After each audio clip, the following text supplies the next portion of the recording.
We make up a pretty small proportion of the construction workforce, but it's growing every year. It's never been a better time to be a woman in residential construction. You should look at a career in construction and the trades as a goal and a target, not a backup. Welcome back to the Install Pros podcast. Today I'm sitting down with Meredith Yuen. She is a partner at Marino General Contracting, and I'm so excited to get into it with you today.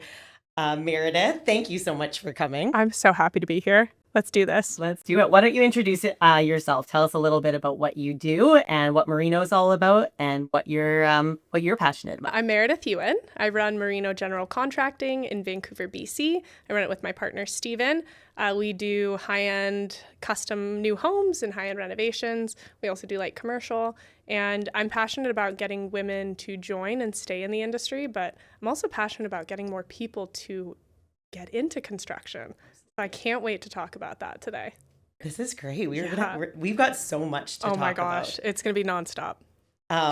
So Meredith, you were featured in the Canadian Home Builders Association National Women Building the Future series on International Women's Day, and you were recognized specifically alongside women from the WIRCC and across the residential construction industry.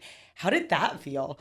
It was awesome. I think I have been a part of the Women in Residential Construction Committee for about a year and a half, and it's been eye-opening. The women that are on this committee, they're across Canada. They're in all of these different home builders associations, so Saskatchewan, Ontario, Alberta, different parts of BC, and to be able to hear about the experiences that they have and all of the work that they're putting into getting more women into construction is incredible. And these women are just amazing at what they do. They're all very talented, they're very accomplished, and it's amazing because, in BC, we have a lot of our own initiatives that we're doing, especially in Vancouver.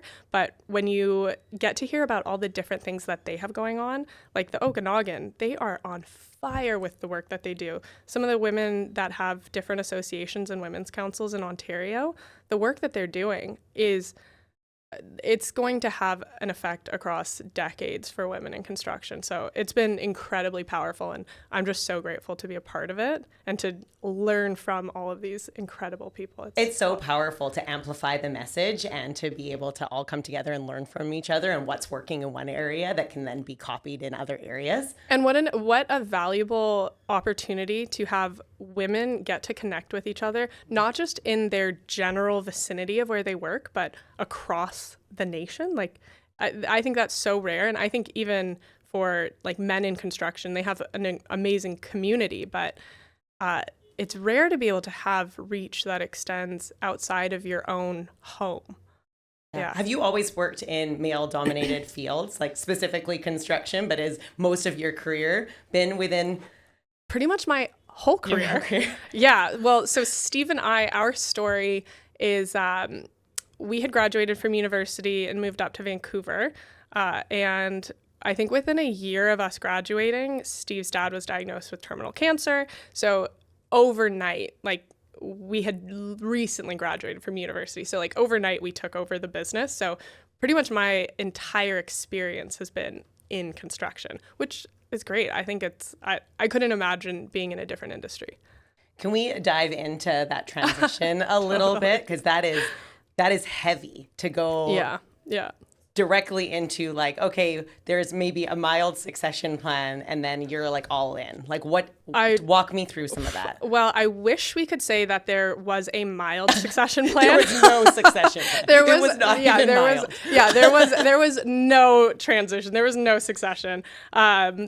And I think, it ultimately worked out, but yeah, so Steve and I, we were super young. We were kind of working for the business, but we had no intention of taking over. We had come back to just kind of help out. And Steve's dad was young, super healthy, and he had, decades to go before he was going to even think about a succession plan. But that's not how life works. Nope. So When I tell this story, I always say it happened quite literally overnight. Marino, we had, a great reputation. People loved the company, loved Joe, loved our guys. But it was like an old school construction company. Small office. Joe did all of the budgets in his head. He did, all the estimating, everything in his head. It was all here, and it worked, and he was great at it. But that obviously doesn't work if he's not able to work. So yeah, when Steve and I took over, it was just so sudden, and we didn't really have the ability to have a plan in place. Like it wasn't on our horizon. So yeah, it happened quickly, and I think in many ways it was great for us because we overnight took on the responsibility of not just our company, but our families, our clients, our projects, and the future of the company. And that all became our reality really quickly. And it worked because we were able to make changes in real time and figure out, okay, what is working, what isn't working. And I do think when people talk about succession planning and transitions, I think sometimes you can get so bogged down in wanting the transition and change to be so perfect that you have to get buy-in from everybody, and every change happens so slowly. And I don't know that always works. I think for us, we didn't have the option to fail. Yep. For us, it was, we have to do. It's not, there's no safety net. We have a responsibility to everybody that we work with and we work for. And it was sheer force of will that it worked, and we've been successful, and we've always been profitable, and we've continued to grow. So I think part of that succession planning, and certainly something that worked for me and Steve, was just the ability to make changes and to adjust quickly and to have that ability to be flexible. And we're, as hard as that transition was, we're also very lucky that we were able to do it that way. What were some of your key learnings through that? Like if you could go back and talk to younger Meredith before you got hit with so many things, is there anything that you're just like, this stands out for if somebody's kind of going through that right now, or is thinking about taking over the family business, or has like anything that you can? Yes. Oh, there's so many lessons.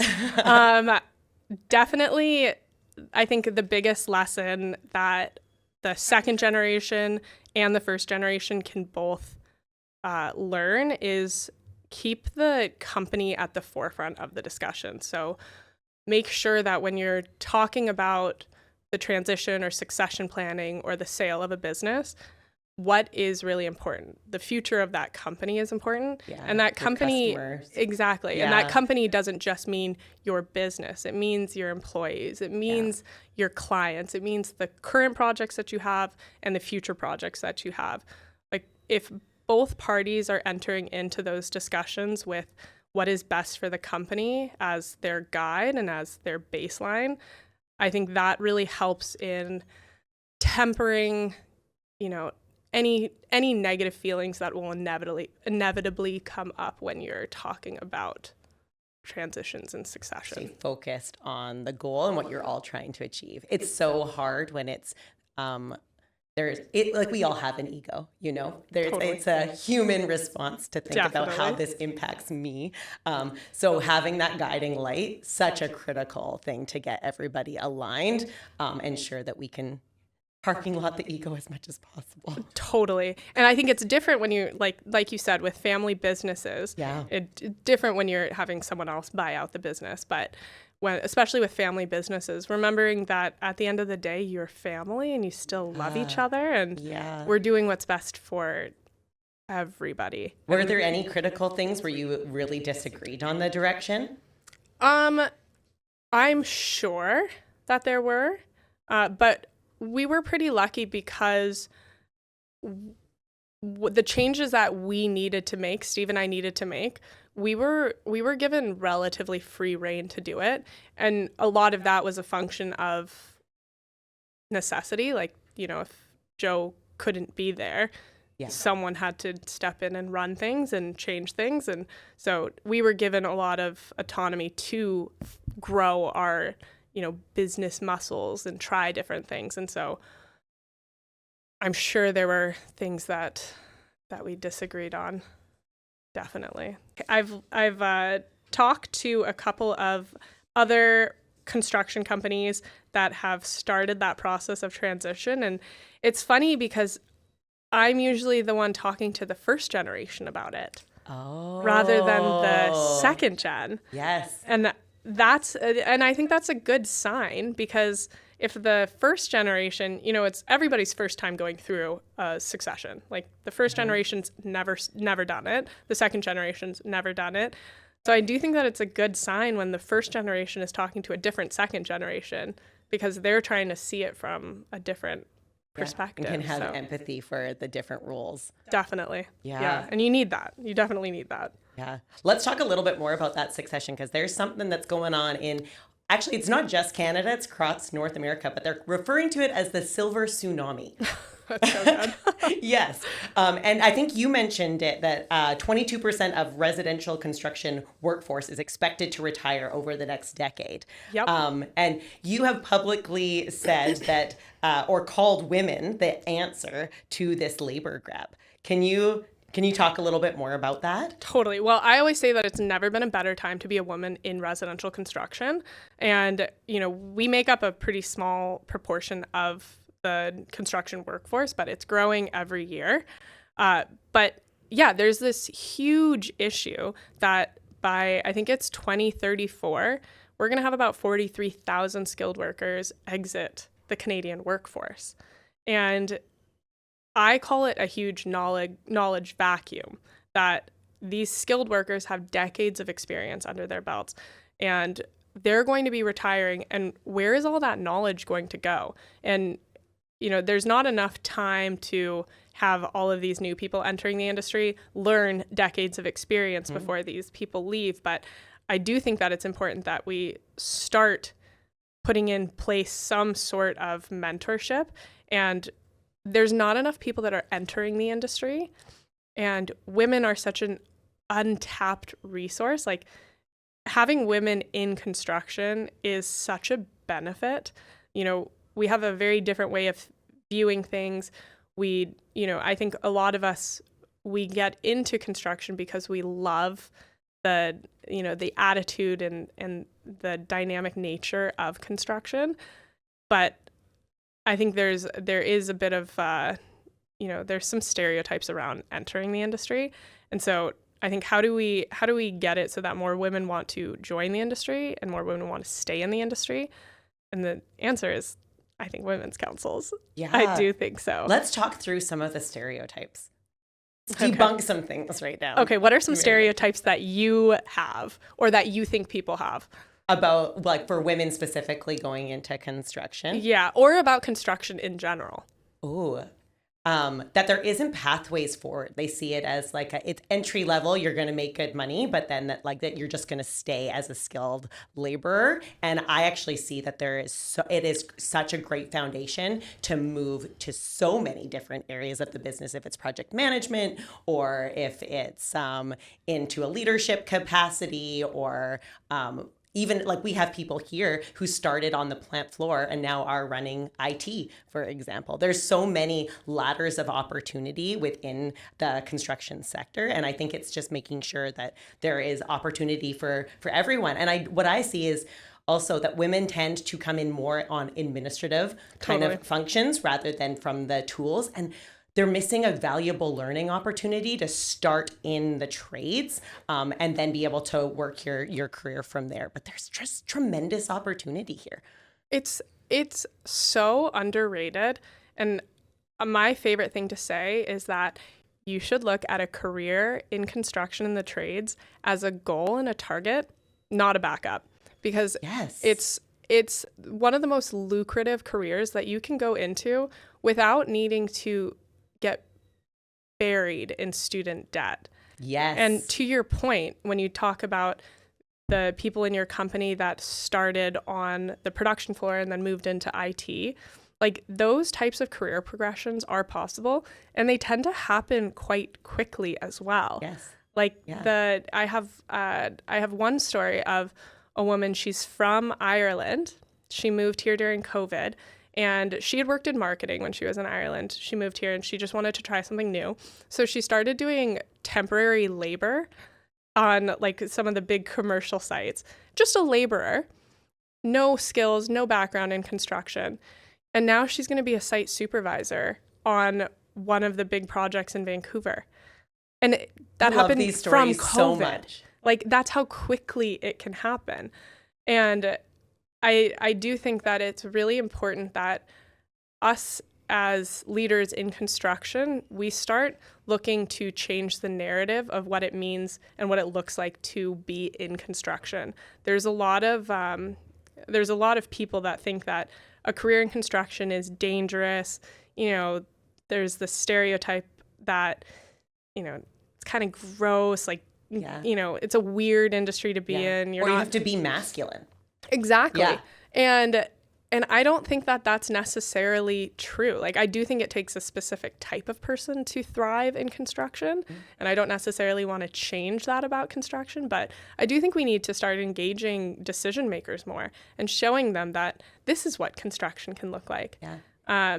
I moderated a panel, and it was geared towards high school girls in Vancouver. And it was a blend of commercial construction and residential construction. So there was an architect, plumber, electrician, project manager, everybody, like it was from different, you know, commercial and residential on stage. We had 160 high school girls and guidance counselors that all came to this event. And afterwards, the high school girls didn't want to talk to me, who was, you know, more of a project manager or business owner, didn't want to talk to the project manager, didn't want to talk to the architect. They wanted to talk to the plumber and the electrician.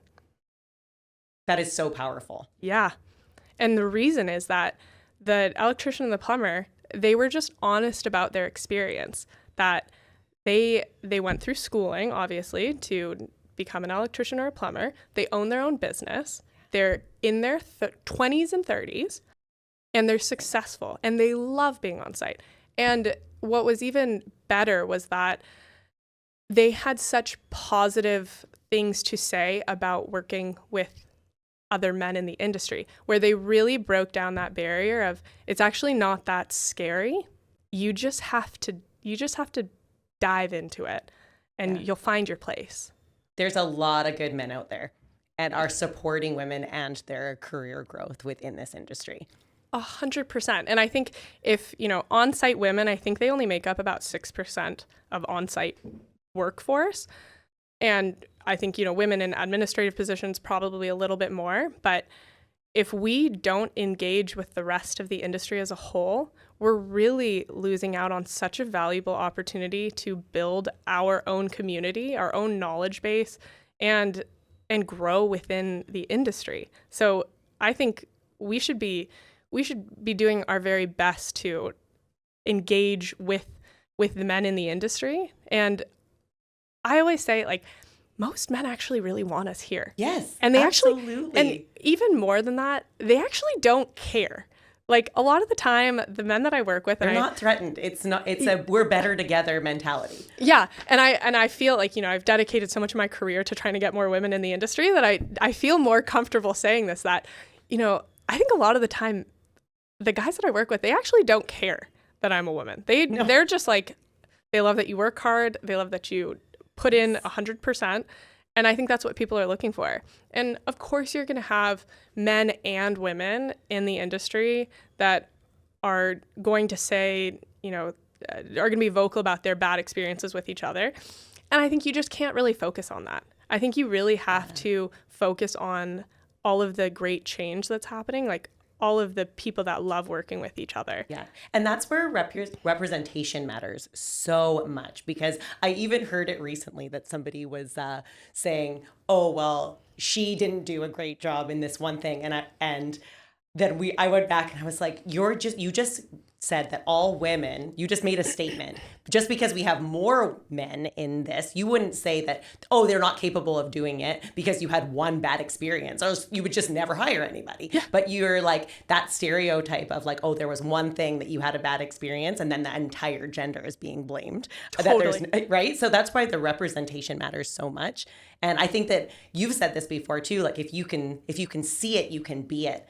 And so like the more that we get women working in these positions and that it's closer to equal, it just becomes normal. And it doesn't, Totally. It's no longer different. Totally. Well, I always say that this is my hot take, is that I actually want to get to a place in construction where the idea of having a women's council is so off-putting and so off base, because you never hear about having men's councils. Right. But like, how amazing would it be if the idea of having a women's council was like, what? Because it's so normal. Like we finally reached a point in the industry no longer where minority. Yeah, where we all just work together and there's enough of us that it doesn't even matter. Yes. And so how do you get there? Yeah, but I do think it's possible. I do too. And I think how we get there is, the funny part is we do need women's councils for the time being. And I think we need those women's councils because they help build a community, and they help women network with each other and get comfortable with working within the industry. So while they're working on networking and growing those muscles and exercising those muscles of just getting comfortable seeing people out, talking to people, getting referrals, talking through issues, I think that will also help women engage more with the men in the industry too. So, start by building a community, start by building these connections, and from there also expand out. And I think that women's councils are so valuable for that, and they will ultimately be the reason why they will no longer be necessary. Is my hope. But I always say I was like the worst women's council chair because I was like, I want to get rid of us. Yes. How do I get rid of us? Do you know what though? That's also leadership, right? Because really, like, we should all be working towards like a role where we're no longer needed. If we're doing our jobs and we're training and we're developing and we're bringing up that next generation, that's the goal, right? Totally.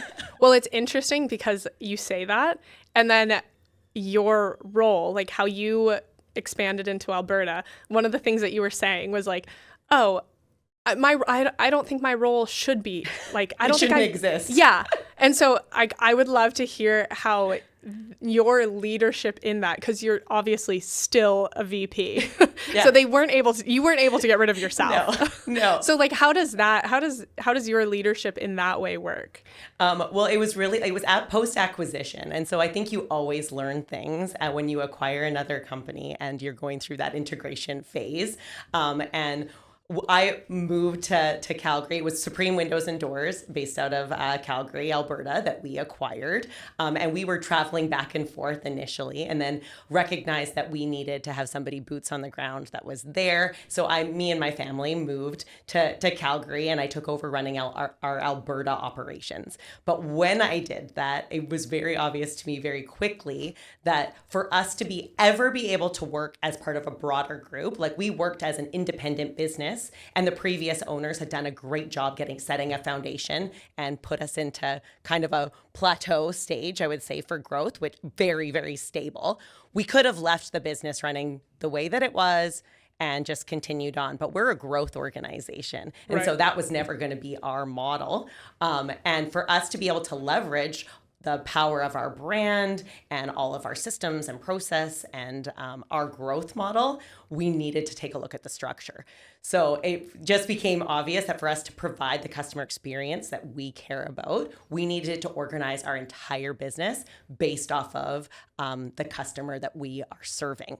And so I was running a territory, not a customer segment. So when we got a group together and we put together a committee that was all dedicated on what is the right structure for us moving forward. And so there was a period of time that I had no idea what my job was going to be, but Isn't that so Yeah, just the way it but goes? I had enough faith in my abilities as well as the leadership group here that there was going to be a spot for me. And our retail business is the business that I am now leading, which is our direct consumer business across Alberta and British Columbia. And I love our customers so much. So this customer segment specifically, and going into people's homes, and we care so much about making sure that that experience is positive and that we're representing our brand as well as the industry really well, because we have some less desirable competition, and so we really want to make sure that we're redirecting people to say, like, doesn't need to be scary, Totally. but you should be a little bit fearful of who you're allowing to cut into your home, because we say it's surgery for your home, and so Totally. you do not want to go with the lowest price on that. You want to go with the highest value and the company that's going to take care of you and cares about your home as much as you do. Such a good way to put it. Like, it is so truly about making sure that you are the right fit for your clients and your clients are the right fit for you. Yes. And it's huge because, windows are a huge investment for a home, and any sort of renovation or any type of construction, it's emotional. It's emotional. And it should be. Yeah. Like, it's most people's biggest investment. Definitely. Yeah. And so being wise about who you're choosing to work on your home, the products that you're choosing to put, and clients, homeowners, a lot of the time it's their first time replacing windows. It's their first time doing renovations, or maybe they're seasoned, but you have all different types of experiences. But being able to have trust in the people that you're allowing into your home, huge. It's huge. Yeah. It's everything. Truly. Yeah. Let's talk a little bit about that, Marino, like the projects that you do, because you do some very high value work, and you're in both new construction, new builds, as well as in the renovation space. Yes. So walk us through what that looks like. Well, I say that we choose our projects based on clients. So we're huge about All fit. about customer experience. Yeah. Like, so we want to make sure that we are the right fit for our clients and that our clients are the right fit for us. So for the right client, we'll replace a window. Like, we'll fix a gate. Like, it doesn't matter. Like, if it's a great client, we'll do whatever for them. And so we do a bunch of different work. So we do a ton of really high-end, unique renovations. And these are projects that haven't been done before. And they're super fun because our clients kind of let their imaginations run wild, and Love that. Yeah. And so our guys are incredible at their jobs because they're able to work on these job sites where there's no rules or guidebook to how to do these things or figure these things out. So we do a lot of those unique high-end renovations. Then we just do regular high-end renovations. That's a huge part of our work. We do, heritage renovations. We do There's homes. so many complexities that come with heritage reno. Oh yeah, renos in general. Yes. Like I always say that, like, the difference between new construction and renovations. Surprises.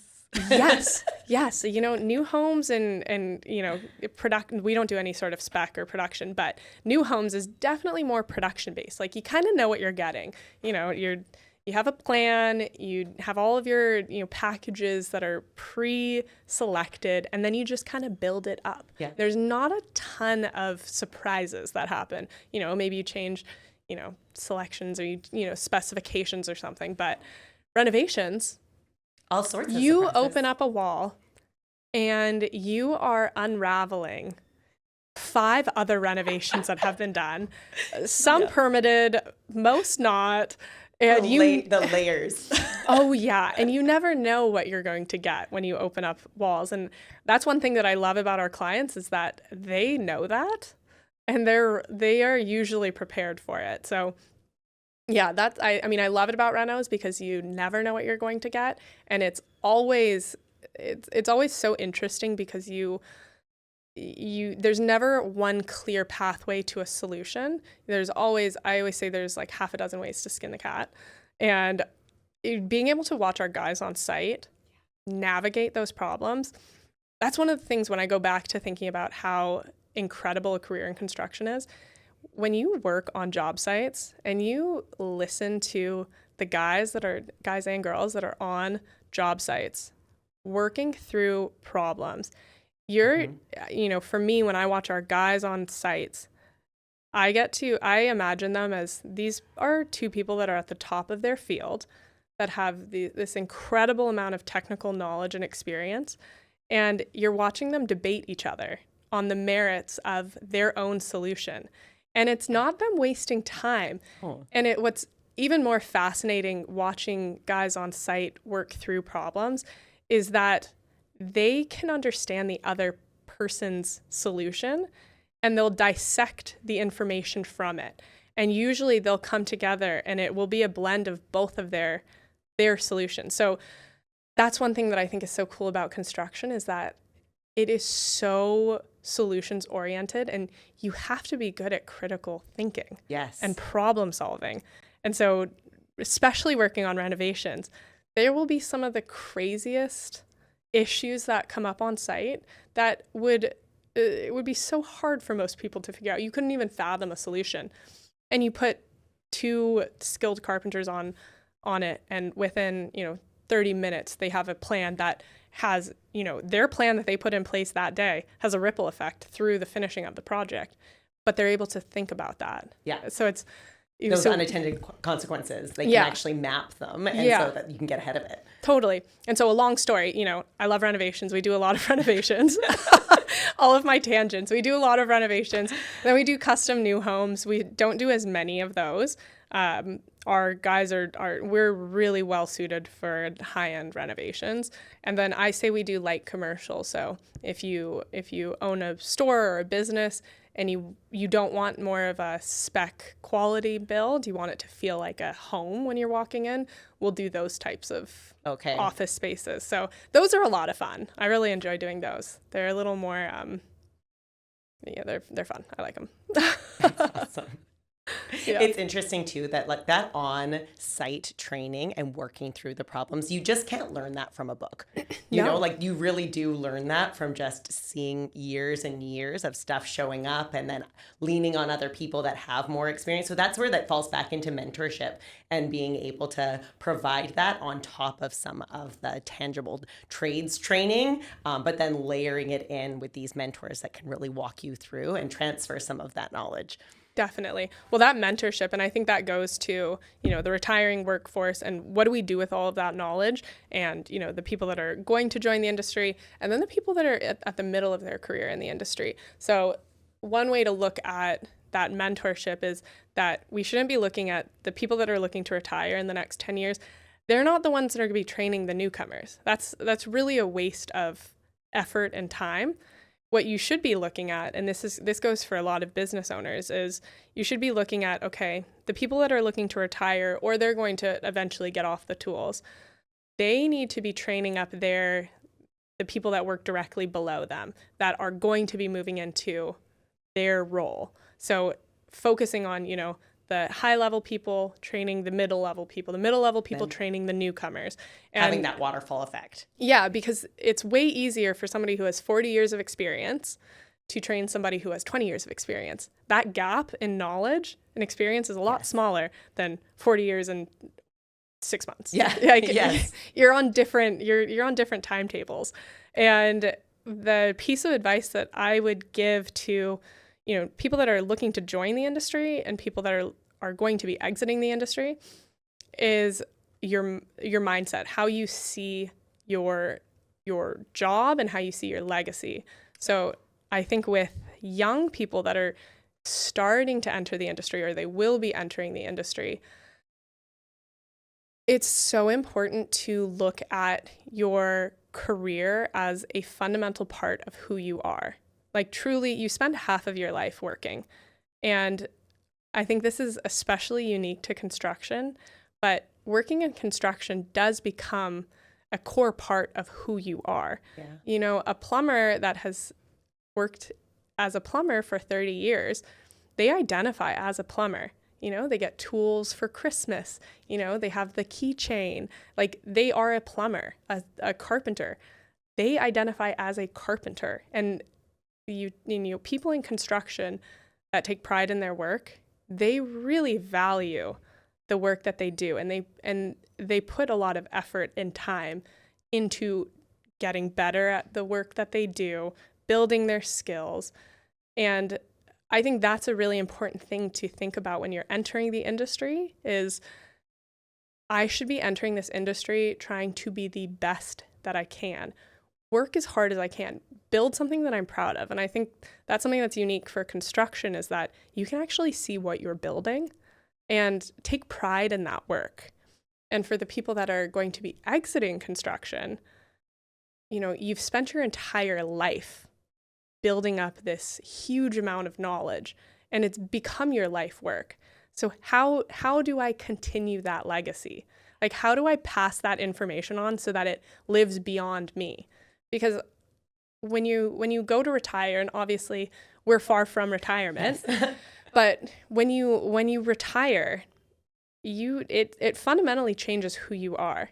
And I think there's a tremendous amount of value in knowing that the work that you have spent most of your life doing will continue without you. That knowledge that you've had and you've lived and you've experienced, having that be able to continue and grow and hopefully get better by the next generation is like, what a great way to look at your legacy. Yeah.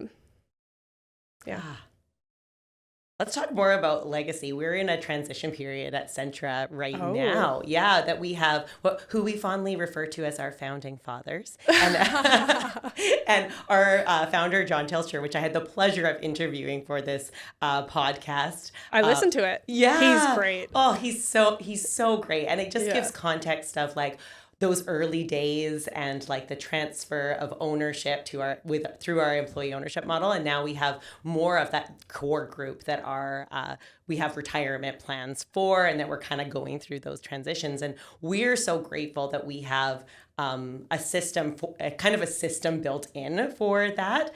But those retirement stories, like at Jeff's retirement recently, Jeff Foster, he led our multifamily exteriors division. And he's now transferring that over to a core group after we did a restructure. So all positions look very different. And we were so excited to just celebrate his legacy. And you can see like what he has built here. And it's far beyond the projects, and it's so much to do with the relationships and the support he provided to all of us. Like Jeff was one of my go-to people that I would lean on when I was having something challenging. And I was more always on the business development side of our business, and he was more on the construction side, like the operation side. So we were kind of like to get a yin and a yang together. You need that. You need that. And so ensuring that we're backfilling on some of those gaps, not that you can ever replace somebody with that level of knowledge and impact, but that we can plan accordingly to ensure that we are continuing to celebrate what they have built, and that we're using it as a jumping off point, and we don't let it like fall apart without them. Totally. Right. Well, isn't that the hardest part, to make sure that a legacy lives on? Exactly. And I feel so much like pride to make sure that we do that for Jeff and for all of our people who have come before and helped build where we are today, and still then take it to the next level. Totally. Well, you guys have done such a good job. I remember because we did our very first Women's Council industry tour here. Yeah, that was so fun. Wasn't it? Yeah. It was like I said, you set the bar really high for that. But one of the things that I remember, and this was from 2018, like this is how long, like this is how impactful it was that when you were talking to all of us about Centra, you kept talking about how you see, like everybody sees each other as part of a family, and like everybody is an owner at Centra. And I think that was something that was so interesting to me, for me to hear. That was something that was so interesting for me to hear, was that you have been able to create such a large company with, offices across BC and Alberta, but you've still been able to keep that ownership sense about you with how many people you have working. And so I would love to, like, that is obviously a part of the legacy of Centra, but I'd love to hear how all of that has, how that happened, how you've continued to keep it and grow it and keep that idea going. Yeah. It was such a key part of our culture since the very beginning. And so I think that we also, and we really do see this as an incredible privilege. I know of CEOs that are running businesses that don't have equity in those businesses. Crazy. And right. And so like, I think that it is such an amazing privilege that we all have the opportunity to buy shares and to then really have a level of impact on that growth as well. But it does create some complexities because we always say that we are emotionally and financially invested in the business. And so there's a lot of passion here and a lot of different ways, like you said, many ways to skin a cat. So such a great way to say it. Many ways to grow. And we don't always agree, but we do always know what the vision is, and that growth is a part of our business because of that employee ownership. We need to continue to provide returns and to do that together. And it's so critical that every single person knows how they impact that growth and our performance. So we don't shy away from the fact that we're a performance oriented organization. Like, we are here to get a job done, but we got to get really clear on what that means. Like, what does success look like? And how does everybody play a part in like reaching those goals? And always keeping that the top of mind KPI is still our customer experience, and ensuring that those NPS and those customer feedbacks is really, really strong, that we're getting the reviews. We always say our happy customers are our best advertising, and it's just marketing's responsibility to amplify that message. Totally. And so that is a critical KPI that we're always looking at, and not just the profit, but that is also important to ensure that we can continue to provide that service for many generations to come. Totally. And I love that you see a profitable company. It's very similar to how Steve and I see it, where, the profit of the company is great. Obviously you've got to be driven and ambitious, and the whole point of running a business is to be profitable. But I think there's definitely a key difference in how people view profit when in a company. And one of the things that you said that I really resonate with is that a profitable company is sustainable, like it's for the future. Yes. And I think that's such an important way to look at a successful company. Is it's not about profit. It's obviously important, but to me, a profitable company means stability for your employees. It means stability for your clients. It means legacy. It means that you can continue to grow and scale because you're successful. And if you focus less on the profit and you focus more on the team that you have, the work that you provide, the quality that you give, and the customer experience, you're going to be profitable. Like, it's just, that's how it works. Yeah. And so I think that's a really big, important difference between how some people view profit and how I think successful companies do. It's interesting too how we tend to hold each other accountable to that. Like, that owner hat is very strong. Like, here's a funny story. So when I first moved to Alberta, I had come back, and car rentals for some reason were expensive the week that I was back. And so I didn't have a car. And so I was like, and I looked at Ubering from Abbotsford Airport. I had a meeting downtown Vancouver. Oh God. Like, it's going to be $140. So I chose to get a ride from my dad to the bus stop, and I bussed downtown for that meeting. Oh my and God. so and I could still work. Like, I was happy enough to take transit. Yeah. Like, it's, I could still get some stuff done, but it is just that little way that you think differently. Like, this is not my money that I'm spending. It is all of our money. And so, like, if there's another way to do it, like, time is also money. So I'm, sometimes you have to balance that out. Yeah. But I was like, I'm happy to take the bus downtown and save us $140. I love that. And get some work done while I'm on the SkyTrain. See, that's the big one, is you can work while you're on the bus. Yeah. Exactly. Yeah, that's great. Yeah, but the owner mindset is, I think, the like real critical thing there, that we can all take, every part of us owns a different piece of the business, and we can share in that. That's huge. Yeah. And I think it really goes to everybody has buy-in on the overall goal and vision. And it does help if everyone's an owner. Yeah. It's a different level of caring. Yeah, it is. Sure. Yeah. Yeah. Yeah. Meredith, as we've been talking, you have mentioned Steve quite a bit. Do you want to give context to our audience today? Who is Steve? I think that would be really relevant. Steve is my partner in work and in life. So Marino General Contracting was started in 1989, and it was founded by Steve's dad, Joe Marino. So Joe founded the company in 1994. He moved to Vancouver, operated on the west side, a true mom and pop construction company. So Steve and I met when we were at university. So we went to UC Berkeley together, studied different things. When we graduated, we were not going to take over a family business. We weren't going to go into construction at all. That was just not on our to-do list of things to do. But we ended up moving up to Vancouver because Steve's dad needed help with the business. And then, you know the rest of the story of how he took over. But yeah, Steve and I, we work really closely together and we really complement each other. We are so different and how we... Some of the best partners are. Truly. And, I'm so grateful to get to work with Steve because we have such different strengths and we really play well with each other. And it's great for our whole team because, they can come to both of us for different needs. So, when we talk about what we do on a day-to-day, we both run the business. And so we do a lot of the same things. We do it in concert, we do it separately, and we do them at different times. But my background is I don't come from construction at all. No one in my family was in construction. I had never even considered a career in construction.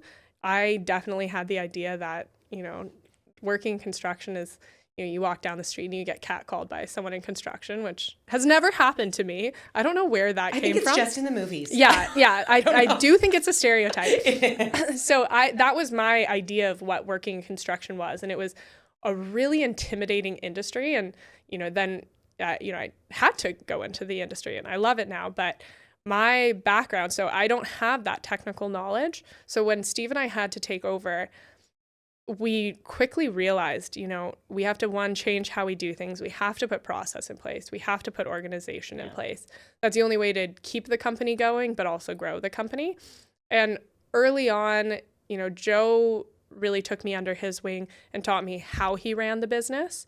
And our guys taught me how sites were run. And our subcontractors took me under their wing and taught me how everything all works together.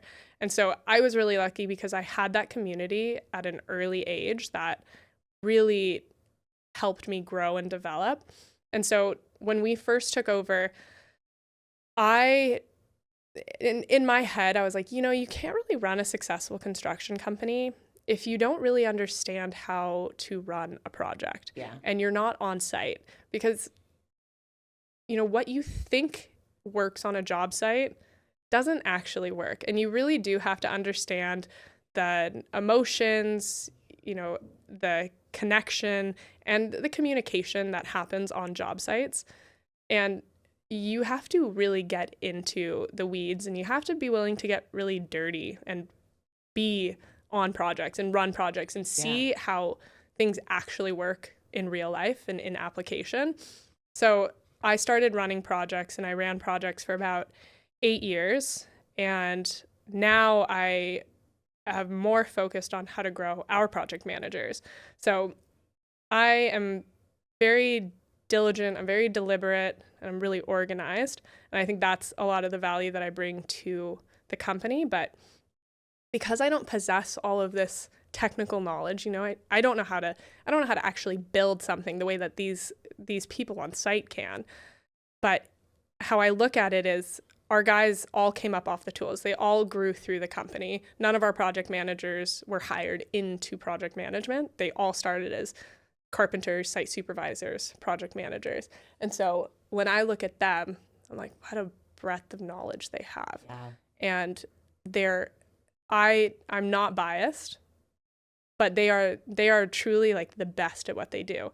And so if I had that level of knowledge, how would I organize a project manager? Like, how would I organize a company to amplify their strengths? And so that's really what I work on, is how to make our project managers better project managers. And it's been amazing to watch that growth. I really think that it's hard for people to run a construction company if they haven't lived the on-site life and they haven't gone through, what happens on site, because things never go right. And you have to be able to pivot, and you have to be able to put systems in place that have that flexibility level of built in. Yes. And you have to be able to pivot and change and make adjustments and have contingencies. So, yeah, in a nutshell, that's what me and Steve do. Steve handles a lot of our estimating. He's like the most insane project manager. He can run like 60 projects like without even thinking about them. And did he grow up on site then? That was his childhood? He was around this from the very beginning. Yeah. So if you're around in Vancouver, you'll see our red trucks, and we have, white trucks and vans and all that. But red trucks is like the signature of Marino. So growing up, Steve's dad drove a red GMC pickup truck, and Steve tells this story, and I think it's just such a cool background to his life, is that he grew up listening to his dad talk to trades and employees on the phone while his dad was taking him to school in the morning. So from an early age, he learned how you talk to people in construction. And he had this exposure to people in construction that it really is a community and a connection, and how you talk to people. And I hate to say this, but I see a lot of value in the old boys club of construction. Like, I actually love it, and I operate very differently within it. But, how guys work in construction is pretty cool. Like, guys will work with each other to solve issues, or like, if it's one person's mistake, everyone kind of pitches in, and you just learn how to talk to people. And Steve is great at that, and he really credits a lot of that to listening to his dad talk on the phone to trades from 7 in the morning to 7:30 when he got dropped off, and then when he got picked up in the afternoon, and then being on job sites and just listening. So I'm really lucky because I have that as like a support. Then I have all of our guys who have been with us from day one, even before we joined. They're also a part of our community and our company. And I have them as a support. And then I have all of our subcontractors, like the same people that took me under their wing when I first got started in the industry. I still work with them today.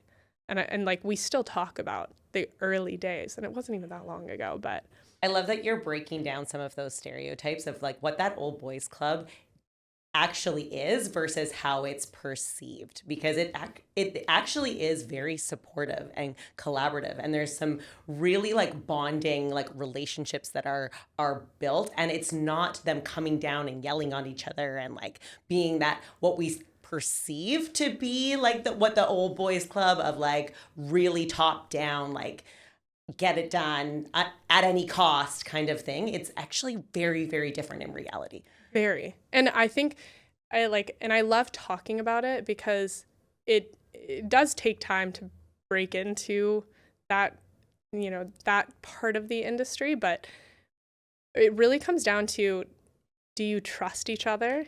And Definitely. That's the biggest part, is like with me, I can operate in it, but I'm always trying to look at how do I make it better, where, sometimes with the old boys club,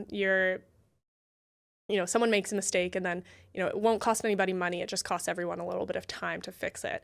And Steve always says, he's like, you'll do that. Like, you won't come down super hard on a trade if something got messed up. Like, I'm quite fair in how I assess problems, or, go through just the industry as a whole. But I won't just put that in a box and just close it. Like, I'll be like, okay, yeah, like, how do we make it so that doesn't happen again? And of course, in construction, it won't happen the same way the second time. It's going to happen a slightly different way. And then you're going to have to figure out how you don't have that happen again in a slightly different way. But I think the systems can really support. Totally. Yeah. And I think like that's something that, people that are in the industry, or women that are in the industry, or thinking about being in the industry, don't look at how things have been done historically as a bad thing. how can you become a part of that? And how do you make it better without fundamentally changing it? And I think you'll get a lot of buy-in from everybody if you can figure out how to work within the existing ecosystem that construction is. Absolutely. Yeah. How do you feel about women's washrooms on job sites? I mean, personally, I'd love it. And I see the value in it. Honestly, I don't really have an opinion one way or another. I think that it's probably great. But there's also a part of me that thinks if you're trying to get to a place where men and women are treated equally, it should be a temporary thing. Even though, if I'm being really honest, I never use porta potties on job sites. I don't use them anyway. There's an alternative. Yeah. But that's why I guess I can't really have that strong of a conversation about it. But I do think that there's, when we were talking about, women's council and how we want that to be temporary and we want it to be so normal that women are in the industry, I think we should be doing whatever we can to make it normal, to have us there. Yes. What are your thoughts on porta potties for women? I very much agree with you. Ideally, we shouldn't need it, but I have also seen some very undesirable it's crazy washroom situations. So yeah. What a great topic for a podcast. Talking porta potties today. We're getting Pink really real here today. Yeah. Do you know what's funny is when you mentioned the cat calls from the construction workers, I instantly just pictured that scene in the Barbie movie. That's where my head went. Well, it's just funny because that is what I think a lot of people think about construction. And I think a lot of parents think about oh, my daughter can't go into construction because there's men and they're going to it's going to be this really dangerous place for them. I'm like, I don't know, especially at least in residential construction, most guys are married and they have kids and they're kind of busy, especially on our sites. No one has time to even look outside of the job. They're on a time frame. Yeah. There's a schedule to be held. I brought my eldest daughter with me to a charity install that we did out in Abbotsford. I think she was about 6 at the time. And she was so excited to be there. And one of our installers, Marco, he actually let her do some of the spray foam around the windows. And she still talks about that experience. And for the longest time, you'd ask her, what do you want to be when you grow up? And she's like, I want to be a window installer. I want to be in construction. And she had her pink hard hat and she was that's the goal. Now she's thinking fashion designer, but there's all the phases that she'll go through. So she can design be anything. Better clothes for construction. There might be an alignment there. She should think about it. Yeah. But I think that exposure is just so cool. Huge. Yeah. I think that there's so much value in having kids work as laborers. I mean, not kids. You have to be the age that you can work. Yes. But, sweeping job sites definitely builds a lot of character. Yeah. And you get exposure to a lot of different types of people in construction. Yeah. And I think that's really good for humanizing people because I think in a lot of industries, you get exposure to people that are a lot like you, whereas in construction, you're getting exposure to clients that do completely different work than you do, have completely different lives than you do. Yeah. You have your trades who are also completely different than you are. Yes. And then you have your employees and, all the suppliers, and everybody comes from different walks of life. And you get exposure to all that, and it really teaches you how to communicate with people and not see groups of people as monoliths. They're very different, and celebrating that. Yeah, and that's where diversity is so important. And when we can actually understand where people are coming from, we just work together in a much higher level. And there's less of that segregation. And, there's enough segregation in the world right now of like us versus them mentality. And if we can all just put on the lens of that, we're all seeing things from very different backgrounds and experiences. And that is the beauty in life. Like taking that as an opportunity to learn, because we only get one chance at this, as far as we know. And so that's a whole other podcast. We can come back for that one. The afterlife. This is take 2. Right? But the more opportunity that we really have to see things from other people's viewpoints, like it's a great opportunity to learn. Totally. Yeah. I agree with you completely. When you think about what separates the companies that last versus the ones that don't, what comes to mind for you? Your team and their mentality. I think that's probably the biggest thing. And so when Steve and I first took over, we didn't have the time to, write out what our vision was, our mission, our values, and, create a really complicated document on how to hire. Like that was not how the takeover happened. And so, we weren't hiring people with, certain attributes in mind or certain values or traits. We were hiring just on gut. And I actually still follow my gut, regardless of experience or what they say. I really do just hire based on, I know. Like, I know as soon as I talk to somebody if they're going to be the right fit or not. And when I've ignored that, then you're in trouble. Yes.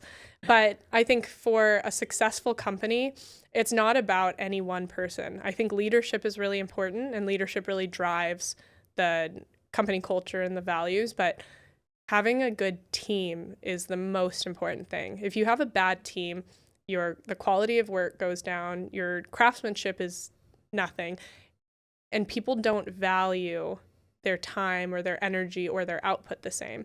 And that translates. So our guys, inadvertently through us taking over, and obviously now we have, more systems in place and we're a little more organized than we were when we first took over, but we realized, over a couple of years, we were like, man, all of our guys really do share similar traits and values, and they have a lot of similarities. Obviously, they're all very different, but, all of our guys, we always say, like, trust is the biggest thing, and your clients put their home, their belongings, their whole life in your hands when you're doing projects.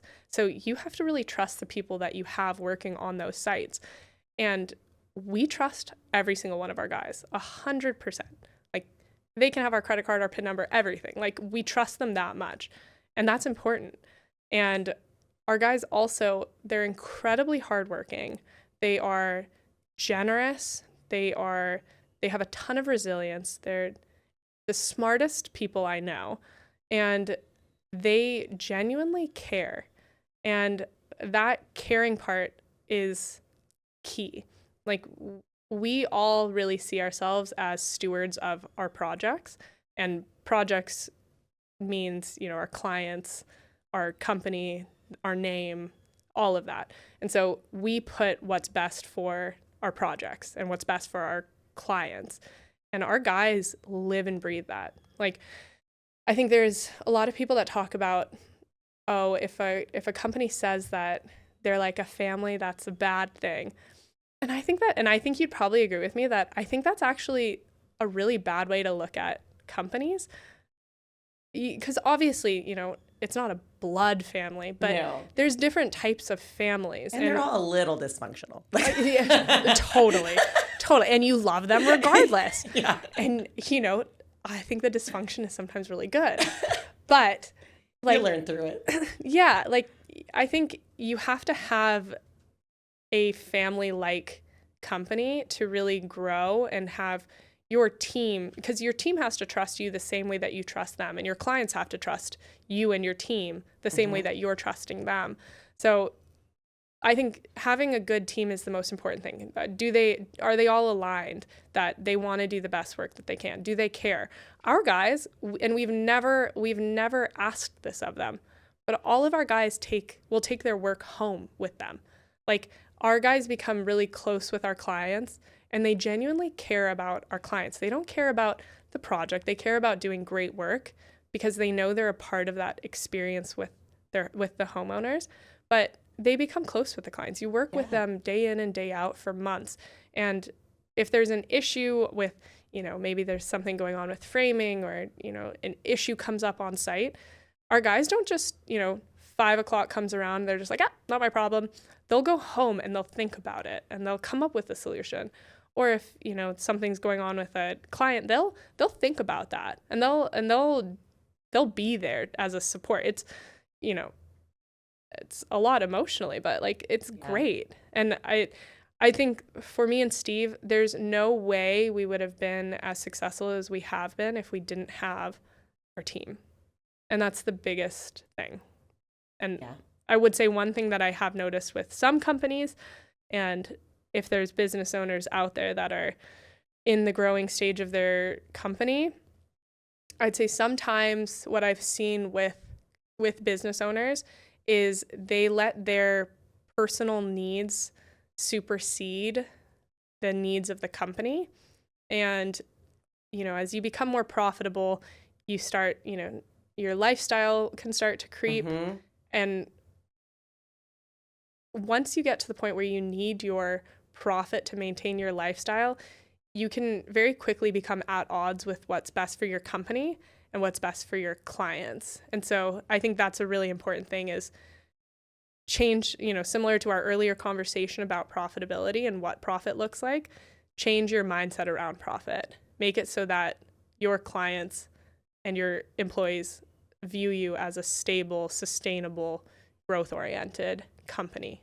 Very well said. Okay, so we're going to go into rapid fire. And then we have one final thing. So Sean Mayhew, who is the president of Penfold Roofing and Solar, was our last guest.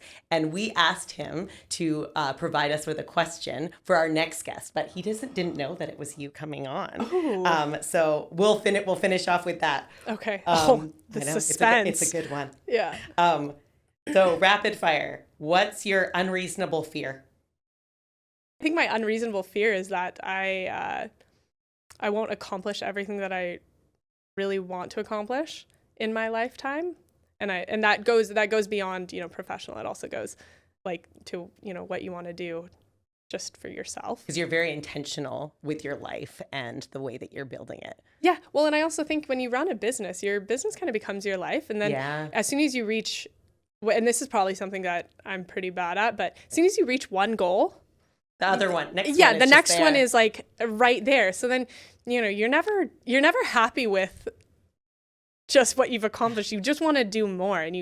And how do you find the balance of the drive versus also living in the moment and appreciating the gratitude for the stage or the era for Taylor Swift that you're in right now? Yeah. So wait, I don't know that answers the unreasonable fear. Oh, I feel like most people say like sharks, but they live in Calgary. I feel like that's probably like safer. That's probably like a more unreasonable answer than the existential answer. What's under the water in the lakes? It's just trout. The Ogopogo. Yeah. If you were not in construction, what would you be doing? I do think that I would be in business. So when I was growing up, I really loved U.S. history. So when I was really young, I was like, I'm going to be a politician. My family has some background in politics. I'm glad I didn't. And then I thought, I'd probably go into business. And I did end up in business, but I think I think I would have gone in a different route. It's funny because I really like logistics, and I really enjoy consumer packaged goods. Oh. It is so random, but for a while, like I would reach out to different CPG companies and I just ask to like talk to the owners and just kind of learn about how they built their company. And these were like smaller companies, but I really enjoyed it. And I was like, I thought I would go into... launch a brand one day. Maybe. A very random thing. I think construction is good for me. There's going to be a patent pending situation. Yeah, you win with Yuen. Yeah. That's right. A protein bar. Yeah. What is the best advice you've ever been given? Head on. So I'm a pretty direct person to begin with. There's not a lot of nuance to how I live my life, but we had a project manager with us, and he's still one of our good friends. And I have to tell the backstory of him is he worked for Steve's dad way back, and he was a site supervisor. He got injured, not on a job site. Oh. So he could no longer work for Steve's dad. That was part of the reason why we moved up to Vancouver. But when Joe got sick, we called him. His family owns a construction company on Vancouver Island, and they do amazing work. And we called him, and we were basically like, we need you. Like, can you come back and help us? And he got on the ferry like the next day, stayed with us for like 2.5 years, helped and he did that just like, wow. He told his parents, I've got to go and help them. He did. He's now killing it at his parents' company. It's called Picard Construction on Vancouver Island. But he gave us this great piece of advice. We had to go into a hard client meeting, and it was the early days of us taking over. We hadn't had to deal with a lot of client conflict, and when we look back on it, it was such a low grade. It was like such a low grade meeting, but for us, it felt massive. Yeah. And so we get out of the car and walking up to the meeting, and he says, head on. Just face it, head on. And Steve and I have lived we've used that saying anytime we've had to deal with hard issues. Think about all the directions that you could go, and that's the quickest way. Head on is just deal with it. Always the easiest. Maybe in the moment it feels the hardest. Always the easiest. Yeah. Love that. What would you tell your 18-year-old self? Don't worry about it. It's all going to be okay. Yeah. I am a firm believer that things always work out the way that they're supposed to. And when I haven't changed that much, but definitely when I was like 18, I was like, I've got to have the whole world right now. Like, I've got to be so successful and so accomplished right now. And then when something wouldn't go to plan, I'd be like, I'm never going to be successful. And I think what I would tell myself is like, don't worry about it. Things always work out the way that they're supposed to. And things always happen in the time that they're supposed to happen. Yeah. And it's really true. Like, things have always worked out. So that would be my advice to any 18-year-old is don't worry about it. It's always going to work out. Love it. There's a Michelle Obama quote that I love. You can have it all, but you can't have it all at once. So true. It's so true. Yeah, I love her. Yeah, I love her too. Yeah. If there was a movie about your life, who's playing you? I feel like I should have gotten these questions ahead of time. It's funner when you throw them out at you. Well, it depends on what stage of life I'm in. Oh, but that's good. If I could choose, I would totally have Meryl Streep play me. Oh, yeah. Like, she's if I could be as cool as she is, calm, cool, and collected, I'd say Meryl Streep. She's had so many brilliant characters over the years. Yeah. She's a good one. Yeah. Who would you choose? I have given this a thought. Oh. I would choose Kate McKinnon. Oh, that's a good one. Yeah, Weird Barbie. Yeah. Saturday Night Live. She's been in a lot of different things. I don't think I'm as funny as she is. Oh, I like that. But I do like to see the humor in things. And so, I do feel like that's Kate so McKinnon. good. And apparently she's really into watching short videos about the trades and contracting. I saw her on You should get her on the podcast. You hear that? Kate McKinnon, if you're watching, we would love to have you on. Apparently, she got really into this Australian plumbers how-to videos.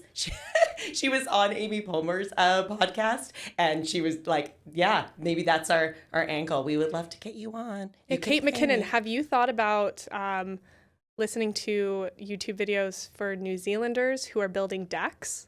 That's a fun one. Ooh. Well, I'll tell you after why it's funny. Please. It's how they pronounce Dex, but oh my gosh, that's really you're not going to good. be able to put that in. Yeah, the we can. episode. That is so good. That's what I'm here for. Okay, let's jump over to Sean's question for you. What's the greatest risk that you've ever taken? Honestly, probably moving up to Vancouver was probably the biggest risk. And it didn't feel like a big risk at the time, but certainly moving to a new country, not really having a set plan, and it being a complete departure from what, I kind of thought my post-college life would look like, and all of the incredible experiences and opportunities that have come from it would be, moving to Vancouver, which is probably Doing the pretty leap. low grade. There's way harder places to move to. Vancouver's pretty easy. It's a pretty nice place to live. It is. Yeah. The worst part is that when I'm from San Diego, so when I first visited, the first times that I visited Vancouver, it was in the summer. Being from San Diego, I kind of just thought that that's what Vancouver looked like. I was like, man, it's beautiful from like 5 a.m. to 10 p.m. at night. You guys have sun this whole time. Then I moved up in March. And I was like, Bit different, a little rainier. Yeah, my first winter, I could not figure it out. I was wearing flip-flops in the dead of winter, and people were like, "What are you doing?" I was like, I don't know. My feet are so red." Have you ever surfed and skied in the same day? No, but I think it's pretty cool that you can. But I'm not a big fan of wetsuits. Like having to wear a wetsuit in Tofino, I feel very. There's a dry suit. Yeah, I got my open water in Porto Cove. Do you scuba? Not anymore. Because it's so cold? Yeah, it was. I completed my certification, but it's a challenging thing. It's cold out. It's cold. Yeah. But I have to say that hiking and backpacking in the Pacific Northwest is amazing. Unmatched. Yeah. We live in a beautiful place. Meredith, thank you so much for joining us today. This was so fun. This was awesome. Thank you for having me. We'll see you next time on the Install Pros podcast.